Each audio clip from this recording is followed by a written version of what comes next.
সংহতি ব্যানার্জি, যাকে অনুরাগের ছোঁয়ায় বড়রূপার ভূমিকায় দেখা গিয়েছিল, এর আগে সংহতিকে কোনো ধারাবাহিকে দেখা যায়নি। প্রথমবার অনুরাগের ছোঁয়ার মাধ্যমে ছোট পর্দায় পা রাখেন। অনুরাগের ছোঁয়ায় বড়রূপার পাশাপাশি বড় সোনার ভূমিকায় দেখা গিয়েছিল অভিনেত্রী নিশা পোদ্দারকে। তাকে অনুরাগের ছোঁয়ার আগে বেশ কয়েকটি ধারাবাহিকে দেখা গিয়েছিল।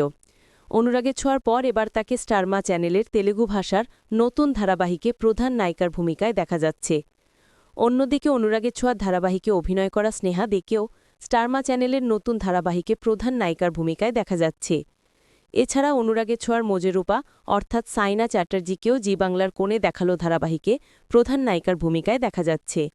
এবার মেজরূপার পাশাপাশি বড়রূপা অর্থাৎ সংহতি ব্যানার্জিকেও জি বাংলার নতুন ধারাবাহিকে প্রধান নায়িকার ভূমিকার জন্য অফার করা হলো।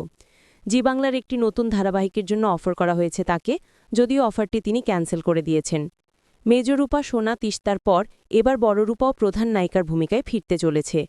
খুব শীঘ্রই জি বাংলা কিংবা স্টার জলসার নতুন ধারাবাহিকে প্রধান নায়িকার ভূমিকায় দেখা যাবে তাকে। বড়রূপাকে আপনাদের কেমন লাগে?